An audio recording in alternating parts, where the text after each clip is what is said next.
Jonah Williams and Joseph Ossai had some off-season surgery, and Troy Walters gave us a little bit of a scare over the weekend, but we'll be back in Cincinnati. You are Locked On Bengals, your daily Cincinnati Bengals podcast, part of the Locked On Podcast Network, your team every day.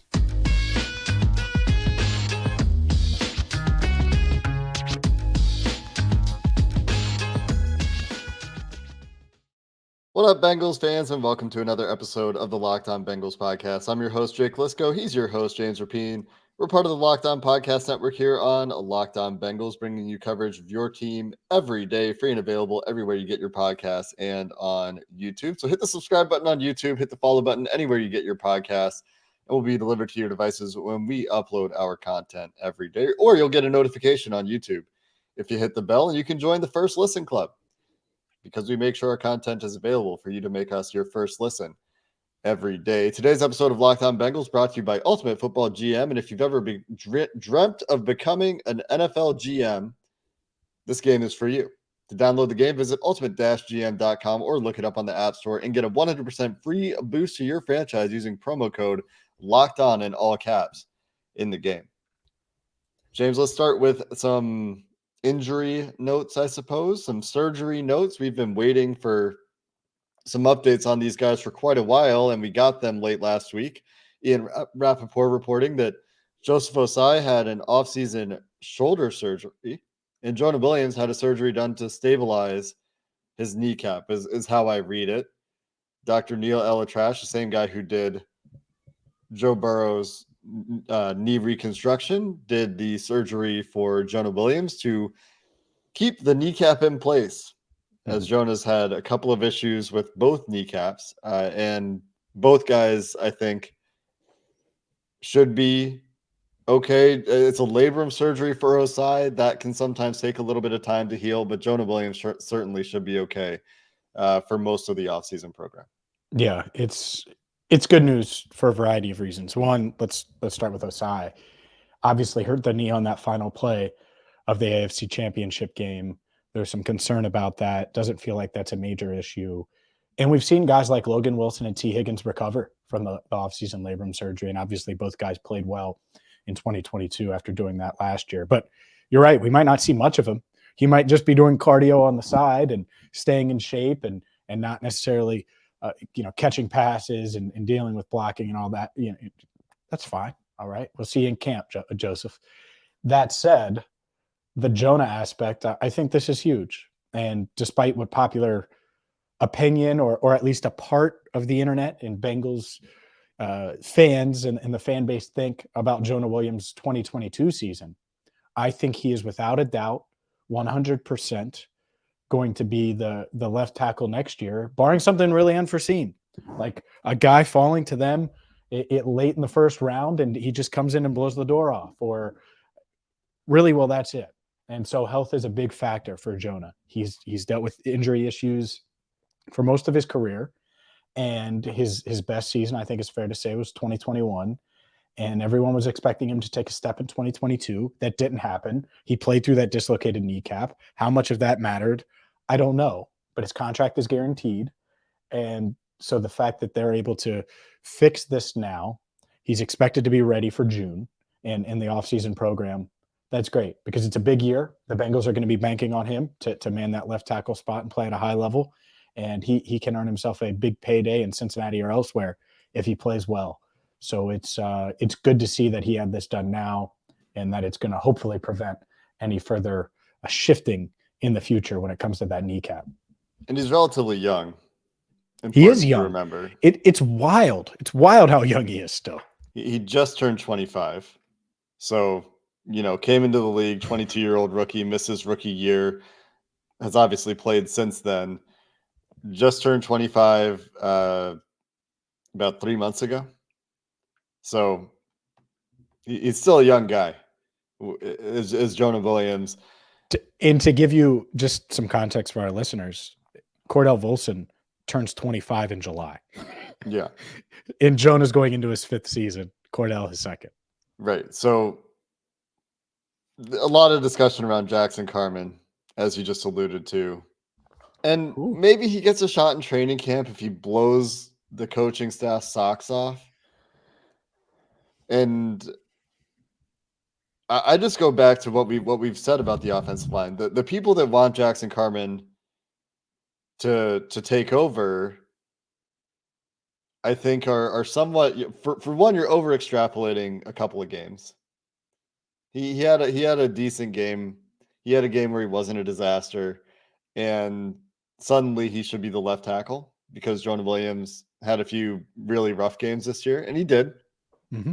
Myles Garrett gives Jonah Williams issues. But Jake, he led the NFL in sacks. Did you see that from PFF? Jonah Williams led the NFL in sacks. That's what people are going to respond to on YouTube right now. I promise. I can feel the YouTube comments. That's what they're saying. Yeah. I mean, and the Bengals offense totally changed with Jackson Carman at left tackle. Hope is not a plan. We've been saying this for years on the offensive line. That is your slogan.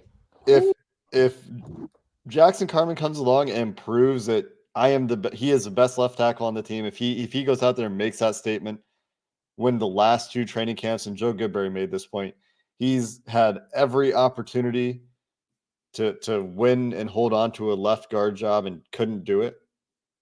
Cordell Volson, a fourth-round rookie from North Dakota State, came in and beat him out last year when it looked like Jackson Carman was just going to have the job. Yep. 2 years ago, he couldn't hold on to the job when he really didn't have competition until Quentin Spain came along. So, are you kidding me? Xavier Su'a-Filo isn't competition? Have you seen what he's done since the Bengals let him go? That feels mean. I'm just that might have been a bit harsh, but let's see what Jackson Carman does. Maybe he can, like I said, maybe he can blow the coaching staff away. Yeah. But this expectation that Jackson Carman is suddenly a better left tackle than 25-year-old Jonah Williams, who had some injury issues this year. And yes, he struggles against Myles Garrett, but most tackles do. Mm-hmm. I just think we're getting a little bit ahead of ourselves there. You said real quick, you said the magical word, expectations. That's why everyone thinks that Jackson Carman had like such a great showing. Expectations for Jonah Williams were sky high going into 2022 on this podcast and throughout the fan base. Former first rounder, played pretty well in 2021, has other pieces around him. Man, he's going to take a step forward and maybe be the franchise left tackle. He's only 24 years old. Like you feel all of those things. And so I get it. He underperformed what the expectations were for him. Meanwhile, when Jonah got hurt against Baltimore, it was like, oh my God, Jackson Carman's coming out for the second half. That left tackle spot is going to be a turnstile. And it wasn't as bad as some thought.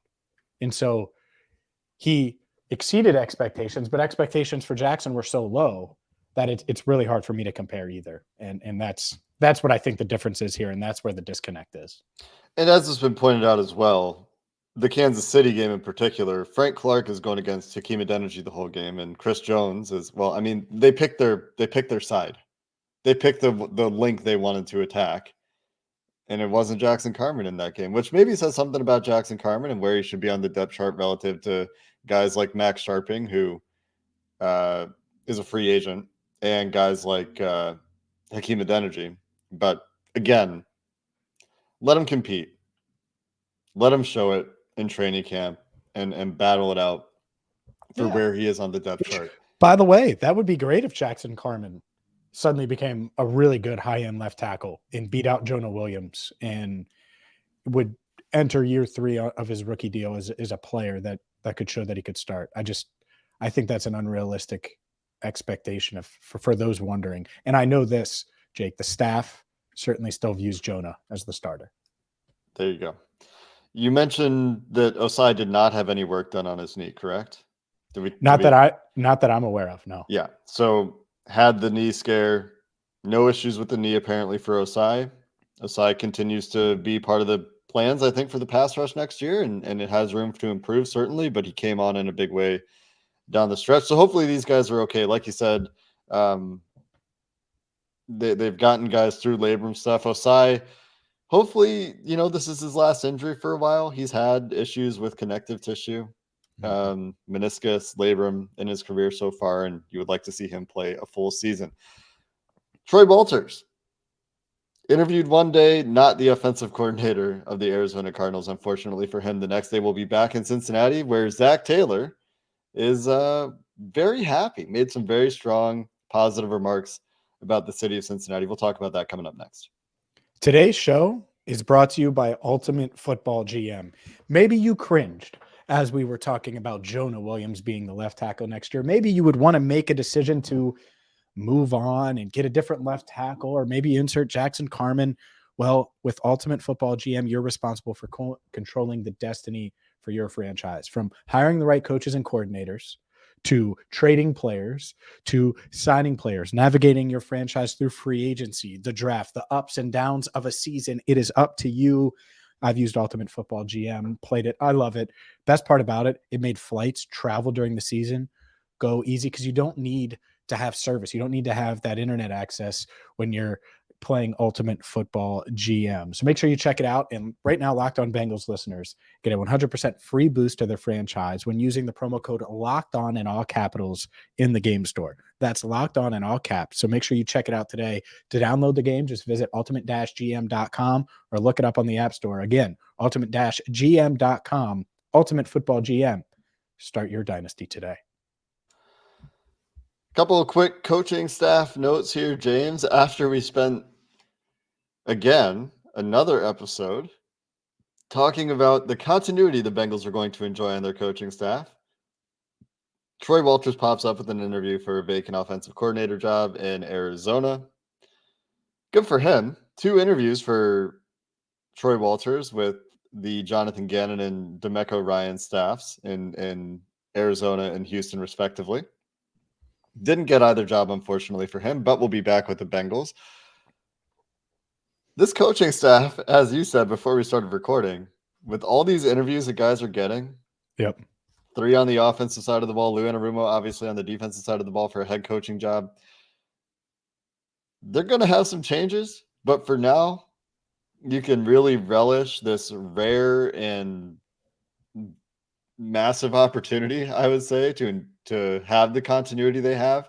I mean, I've talked about it a few times on the show. If you haven't heard me say it, having offensive coordinators in place for 5 years, there's maybe 1 or 2 other teams in the NFL that can say that, but having both, I think there's 0 teams in the NFL that could say that, especially with Eric Bieniemy out in Kansas City and on to Washington.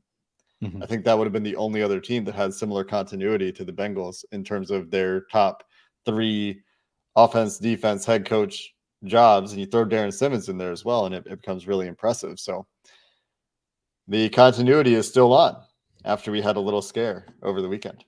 It's huge. I really like Troy Walters. One, and I tweeted this out. Check it. I tweeted it out on Sunday.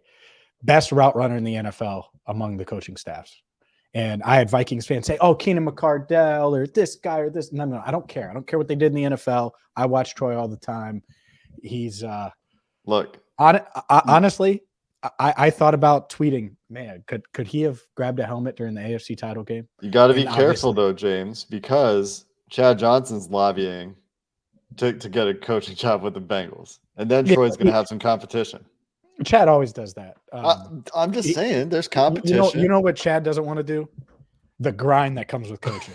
That's right. He wants to go work in training camp and get out of there. People don't realize you're there all the time, and it's lighter now, I think, than it's ever been, but it's still a lot. And so Chad will run routes and all that stuff here and there. But no, I really like Troy, and the thing that I think goes unnoticed somewhat, because we've talked about these receivers a ton, right? Jamar Chase, T. Higgins, Jamar Chase. Go back and watch T. Higgins' rookie year. Now watch him now. I mean, he just looks, and he would have become that it's not just Troy, but Troy deserves credit for helping him develop and becoming this high point ball machine that we thought they were getting when he drafted him. And obviously he's much stronger and bigger and all of those things, but Troy helps with that. When Jamar Chase was struggling with the high expectations, the Penei Sewell mountain on his shoulders in that preseason as a rookie, well, then he just went out and had the best rookie season ever. I mean, it's unbelievable. And Troy deserves credit for that. And so it's really cool to have him around again, and to think that, he's around for T. Higgins' entire rookie contract, hopefully longer. We'll see, but entire rookie contract. I think that's big for development. And the other reason it's big, Jake, is because the Bengals are probably taking a receiver. They're probably going to get younger in that room at some point in this draft. And so having a guy that has been there, done that, and developed these guys, I think that's big as well. You're saying probably? Take a receiver at some point in the draft? Yeah. Yeah. I would put it at 95%. 95%. That they take a receiver with one of their 7 picks? Yeah, it Wow. might not be second round, but yeah. You think they're going to use 7 picks? Not trading up again this year? Wow. I think they might have 9 picks. Where's your hot take chain, James? They might have 9 picks by. You don't think they're going to take a receiver? I mean, I'm not saying I don't think they're going to take a receiver. I'm saying 95%. If you're the Bengals, do you go 2 years without taking a receiver? I don't. I've never really seen. We'll have to see how often they've done that in their history. But we're going to have a draft show at some point here in the near future, and we can intertwine the draft throughout. But yeah, I think they take a receiver. Now who knows? Yeah. Maybe free agency goes differently, and they have all these guys, these veterans signing veteran minimum type deals to come to Cincinnati to catch passes from Joe Burrow. But if that doesn't happen, yeah, I think they draft one pretty at some point. I don't want to say pretty early, but at some point. I wouldn't count on that. For obvious reasons, 3 entrenched starters being the dominant reason there, of course. I had another point I was going to make. Oh, a couple of draft topics that I want to talk about in the future, James. Not today, but I'm just saying this so everyone hears it, so we hopefully remember to do it. A lot of talk around Bijan Robinson. Drafting a running back in the first round. Want to look at other teams that think they've been close and have drafted a running back in the first round. See how that's gone for them. Mm-hmm. And want to look at. I'm genuinely curious about this now. You're going to hate my take on Robinson, and it isn't a running backs matter take either. Just for those that are going to think that, but it's you're going to hate it. It's going to be fun. That'll be fun when we do that. We'll do that this week. Bijan Robinson's been big, yeah. I'm genuinely curious now. How many times the Bengals have gone 2 years in a row in recent history without drafting a wide receiver? Because they do often draft wide receivers. Yeah, I could maybe we'll attack that at some point. I just think they're going to, especially with Boyd final year, Higgins technically as of now final year, and could be. I mean, they may extend him, but it might not be before the draft. Yeah, it just makes sense because those are the 2 guys you have entrenched, and after that, it's just Trenton Irwin you promoted from the practice squad. I mean, it's just a bunch of guys like that. So, yeah, I think they need a little young blood in there. So we'll see. But regardless, it's nice to have Troy Walters around. Speaking of the grind for coaches, by the way, talking about trying to get Brian Callahan back on this show. This is news to you too, James. Hopefully after the combine, things will settle down enough. We'll grab Brian Callahan and have a chat with him. And Brian Callahan's boss, Zach Taylor, his quoted boss, saying, dang. Well, right? He is. I mean, sure. The thing is, though, is if you said, hey, Zach, you're Brian's boss, he would be like, come on. Well, the head coach is the boss of the coaches.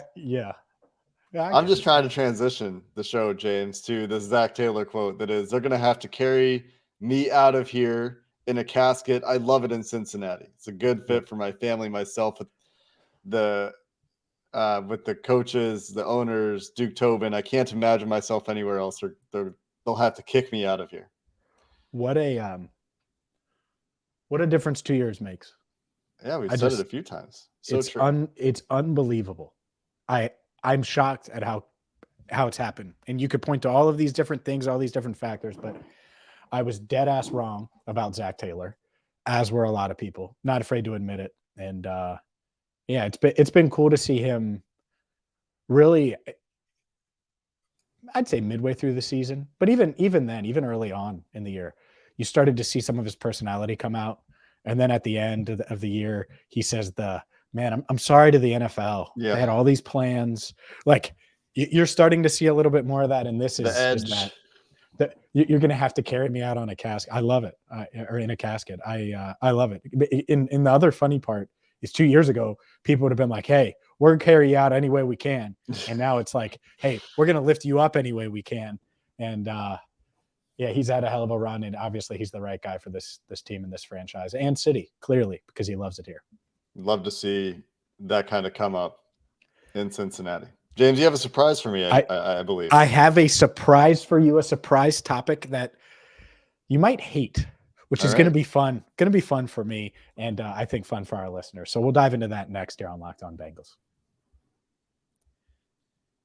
All right, let's keep things rolling with the surprise, Jake.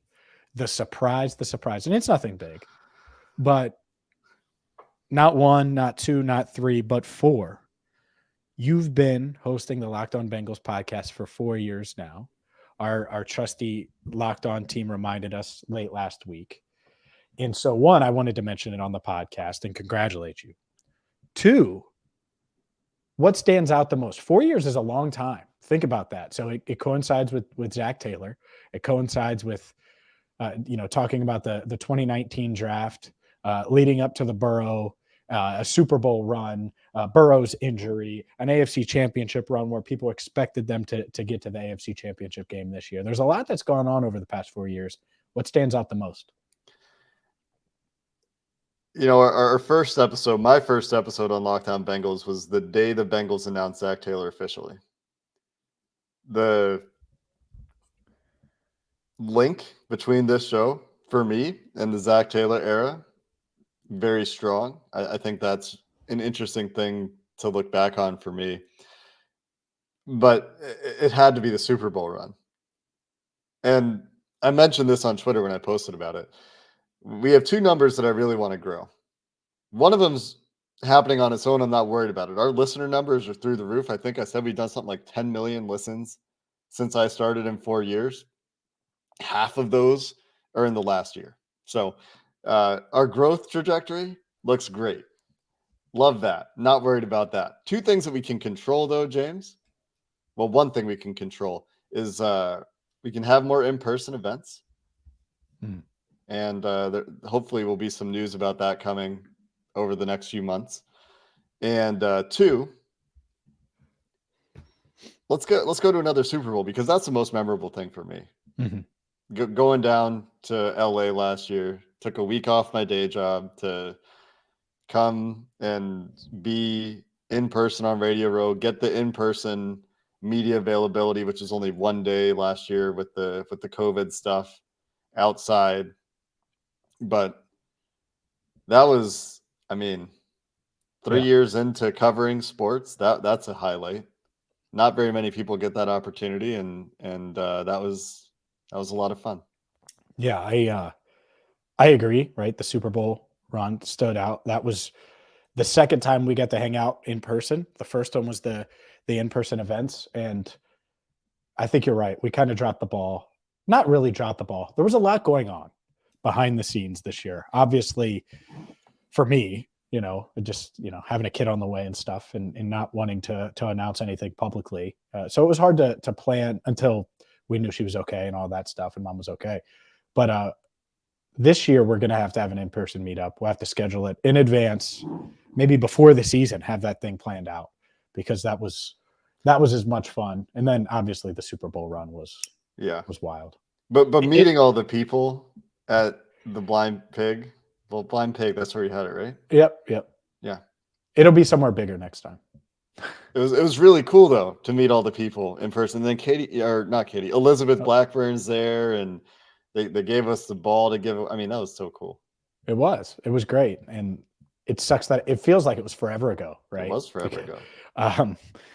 So we'll have to figure that part out. But yeah, 4 years, that's crazy. Think about it. You've started high school and graduated high school with Locked On Bengals right now, or college and graduated college. There you go. Man. Think about it that way, right? High school lasts 4 years. That's what you've done with Locked On Bengals. Wild. Like, I'm thinking about the people that are listening to us through their university years or through their high school years that have been there from start to finish. That's I wonder if they're sending you a diploma. We'll see. That'd be a good 4 year thing. But I plan to be down there for training camp this year. Maybe we'll do a training camp meetup. There's some nice weather still in Cincinnati that time of year. It's nice and hot at camp. Bring your sunscreen. One of my favorite memories, Yeah. Jake, is Super Bowl, where we're standing there at UCLA's beautiful campus. I have a picture somewhere, and I get a picture of Jake putting sunscreen on his nose, and You it's the have most that ridiculous. Oh, it's somewhere on my phone. Yeah, I've never went public with it, but I definitely didn't even know have you that had picture. it. Oh yeah, yeah. You knew I took it. I didn't delete it. You think I deleted that? Oh no. Just escaped out of my mind. Yeah. Yeah. Patiently waiting to ask all these Bengals questions. Has to get his sunscreen. It was hot, man. And it was Well, we like were it was baking. like We were baking in the sun. Yeah. it was like peak sun. It was And there were a like lot of people solar in a noon. small area waiting to go into the complex after practice to talk to players. So Waiting to clear security because we couldn't pre-clear security. They had to make hundreds of journalists and people like me, I'm not a journalist, wait to go through one metal detector and get their bags searched until the players were actually anyway. yeah, it was wild. NFL logistics. That was weird just because of the weird rules. Anyways, hopefully we have that issue again next season in Yeah. Vegas. We'll see. With better security, better logistics. Is year 5 the year? You know, I guess, yeah, you've been 4 years. So this is year 4 technically, right? No. This is year 5. This is the Year beginning 5. of my 5th year. I've That done is, 4 yeah. years. You've Yeah. done 4 years. Yeah. So there Yeah. you go. So maybe year 5's the year. Yeah, Zach Taylor's 5th year is my 5th year. That's how that works. That's going to do it for this episode of the Locked On Bengals podcast. Did Locked On issue a 5th-year option on you, or how did that work? Did you agree to a Turns out it's contract just an extension? indefinite contract. Oh, we don't even get to negotiate. it's that Deshaun Watson money then, huh? Fully it's not. guaranteed. Zero guaranteed dollars for either of us. Zero. is how this works. Yeah. I'm aware. Yeah. Now you made the listeners aware. 0 guaranteed. Well, it's actually In not ze- entirely true. And 0 bonus. Wait, I mean, There's very Yeah. small guarantees. All right, let's get out of here. We're still going 5 days a week. The combine around the corner, the draft I'll be around the there. corner, free agency around the corner. James will be in Indy. Book your reservations. What are the steakhouses? Elmo's?